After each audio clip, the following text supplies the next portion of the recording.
సోదరా, ఎందుకు దేవుడు నిన్ను ప్రేమించినాడు? ఎందుకు నేను నాశన కోపం నుంచి విడిపించినాడు? ఎందుకు నీవు నిత్య నరకానికి నిన్ను పాత్రగా చేసుకునేనగా ఆయన ఎందుకు ఎందుకు వచ్చినాడు?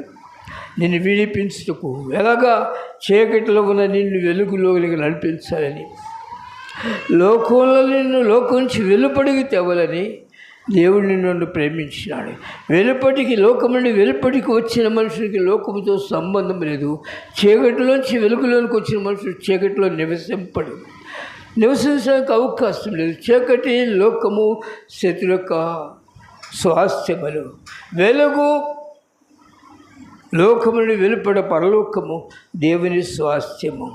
ఒక మనుషుడు నాశనం అయిపోయేది లోకంలో ఉన్నప్పుడు, లోకాన్ని చూసినప్పుడు క్షేమైపోయే దాన్ని చూసినప్పుడు అతను నశించిపోతాడు. ఎందుకు కనుక లోకము ధనాస్తులు గతించును కనుక లోకమును ప్రేమించిన వాడు నశించిపోతాడు.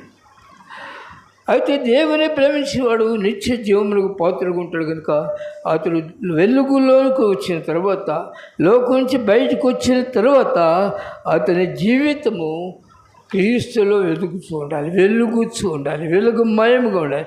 వెలుగులో ఎక్కడా చీకటి తావుండదు. వెలుగు చీకటిని పారదోలుతుంది. వెలుగు ఉన్న మనుషుడు పాపముతో ఉండలేడు. పాపము చీకటికి పోలిక.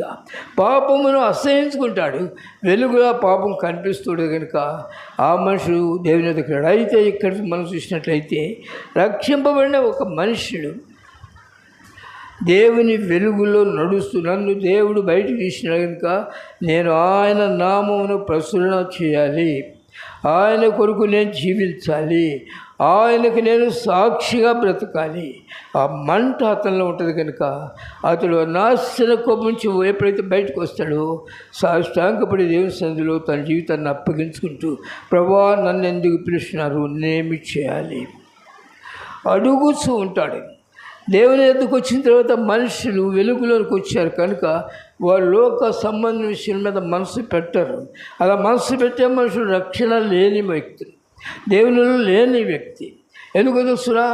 దేవుని కొరకు నీవు బయటకు వచ్చిన తర్వాత నేను లోకాన్ని ప్రేమించవలసిన పని లేదు, లోకంలో ఉన్న వాటి కొరకు తాపత్రయపడవలసిన పని లేదు. ఎందుకంటే లోకము దాని ఆశలు గతిస్తాయి.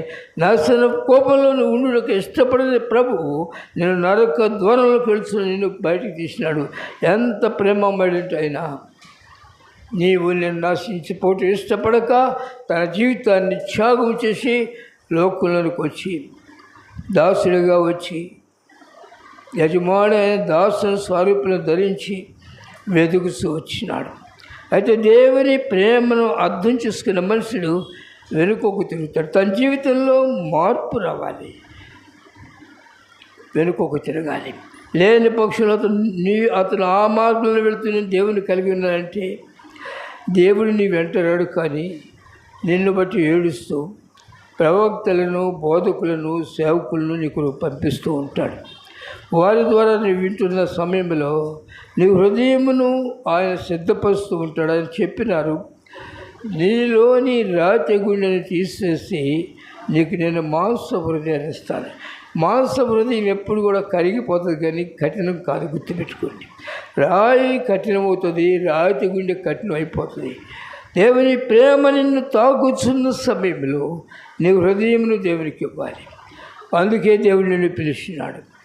పరిశుద్ధంగా జీవించాలి. లోకంతో నీకు సంబంధం లేదు. నేను ఎలా బ్రతకాలి నువ్వు అనుకోవచ్చు. నేను ఎలా బ్రతకాలి, ప్రయాసపడిపోతే ఎవరైనా పెడతారా నాకు అనుకోవచ్చు. ఎవరు పెట్టరు. నువ్వు లోకంలో ఉన్నా కూడా నువ్వు బయటికి రాలేదు. నేమన్నా చెప్పినా అనుకుంటాను, అక్కడక్కడ చెబుతున్నాను, మీకు కూడా చెప్పాను లేదు. గొర్రెకి తోక బెత్తడే. నువ్వెంత తిప్పలు పడినా అక్కడి నుంచి పైకి రాలేవు. వృద్ధిలోనికి రావడానికి అవకాశం లేదు. దేవుని బిడ్డలు ఐశ్వర్యవంతులు అవుతారు. దేవుని ప్రేమించిన వారు నీతిమంతులుగా ఉంటారు. దేవుని ప్రేమించిన వారు జీవమున అనేకులకు పంచిపెడుతూ ఉంటారు. వీరు దేవుని బిడ్డలు కనుక దేవుని జీవం వారికి వస్తుంది కనుక ఆ జీవం వారిలోంచి అనేకులకు ప్రవహిస్తూ ఉంటుంది. కనుక వారి లోక సంబంధులు కాదు. కనుక ప్రేమరా, ఏ మనిషి అయితే క్రీస్తు వారి యొక్క ప్రేమను అర్థం చేసుకుని ఆయన వైపు తిరుగుతారో వారిని దేవుడు అన్ని విషయాలు దీవిస్తారు.